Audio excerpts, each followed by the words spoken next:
মির্জা আব্বাস কয়বার এমপি হয়েছে? 4 থেকে 5 বার। আপনি আরেকটু ডেটা ক্যালকুলেশন করে দেখবেন, ওনার জয়ের চেয়ে হলো হারার রেকর্ড বেশি।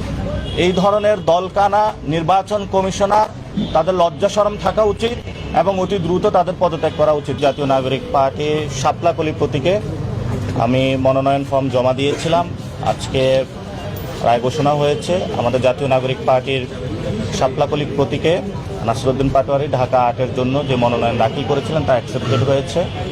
আমরা আল্লাহর দরবারে শুকরিয়া আদায় করি যে আমরা একটি গণতান্ত্রিক পথে উত্তরণ করতে যাচ্ছি।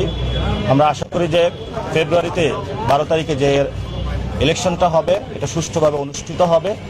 তবে আমাদের কিছু অস্বস্তির জায়গা রয়েছে, যেমন আজকে আমরা দেখলাম যে জাতীয় পার্টির প্রার্থী রয়েছে, পুরো বাংলাদেশে জাতীয় পার্টি প্রার্থী দিচ্ছে, এটা আমাদের একটা অস্বস্তির জায়গা রয়েছে। সাথে সাথে আমরা ব্রিটিশ কলোনিয়াল পিরিয়ডে যেই ধরনের ব্যবস্থাগুলো দেখেছি, কাগজপত্রের আমলাতান্ত্রিক জটিলতা, সেগুলো আমরা দেখেছি। গত 15 বছরে আমাদের তরুণ সমাজকে একটি কথা বলা হয়েছে যে স্মার্ট বাংলাদেশ অর্থাৎ ডিজিটাল বাংলাদেশের আমাদেরকে বলা হয়েছিল, কিন্তু আমরা ডিজিটালে কোনো ছিটে ফোটাও দেখিনি। সে আমলাতান্ত্রিক জটিলতা প্রাগৈতিহাসিক যুগে যেভাবে কাজ হয়েছে সেইভাবে এখনও কাজ হচ্ছে। আমরা আশা করব ভবিষ্যৎ যারা সরকারে আসবে এবং আমাদের যে নেতৃত্বাধীন যে জোট রয়েছে সকলে আমরা মিলিয়ে একটি ডিজিটাল বাংলাদেশ উপহার দিব, যাতে এই ধরনের আমলাতান্ত্রিক জটিলতা না থাকে। ইনশাল্লাহ ঢাকা 8-এ জনগণের যে রায় হবে 12 তারিখে, সে রায়ে ইনশাল্লাহ সবাইকে আমরা আহ্বান জানাচ্ছি শাপলাকলিকে বিজয় করার জন্য, নতুন বাংলাদেশ গঠন করার জন্য।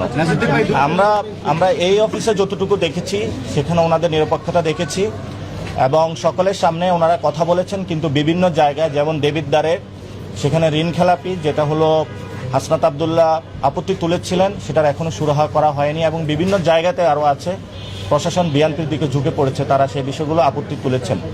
আমরা এই পর্যন্ত এখানে আপত্তি পাইনি। আমরা মনে করি ঢাকা 8-এ পলিসি বেসড একটি সুষ্ঠু ইলেকশন হবে, এখানে পেশি শক্তির কোনো মহড়া হবে না, মাফিয়াতন্ত্র কায়েম হবে না।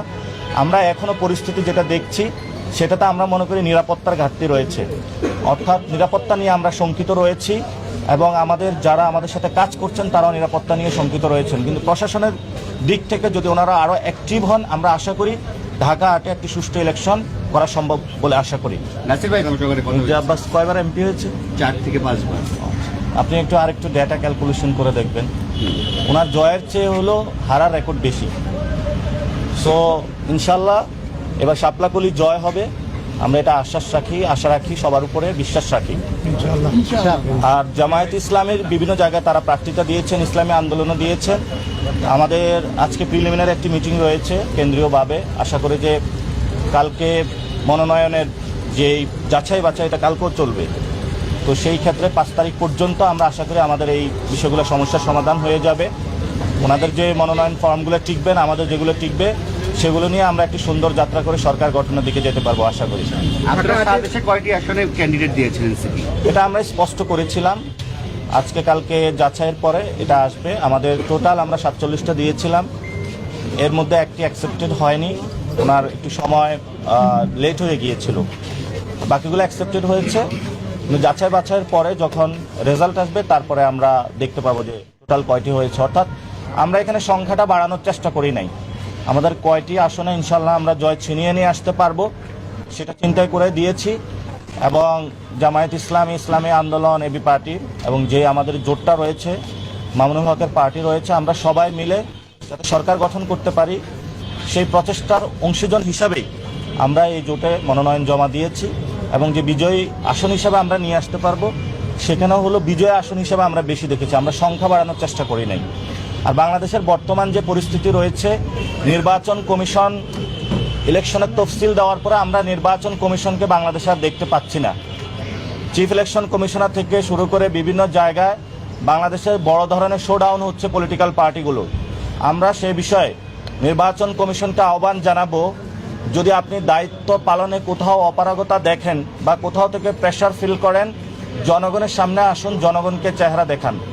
এই যে 2 দিন যাচাই বাছাই প্রক্রিয়া চলতেছে, আমরা এই ধরনের নির্বাচন কমিশন থেকে একটি স্টেটমেন্টও দেখি নাই। এবং গত 1 সপ্তাহ যে বাংলাদেশে ছবির মহড়া হলো, পোস্টারের মহড়া হলো, সেই বিষয়ে নির্বাচন কমিশনের কোনো পদক্ষেপ আমরা দেখি নাই।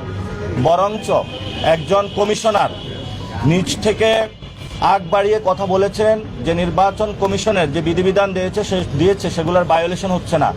আমরা মনে করি এই ধরনের দলকানা নির্বাচন কমিশনার তাদের লজ্জা শরম থাকা উচিত এবং অতি দ্রুত তাদের পদত্যাগ করা উচিত।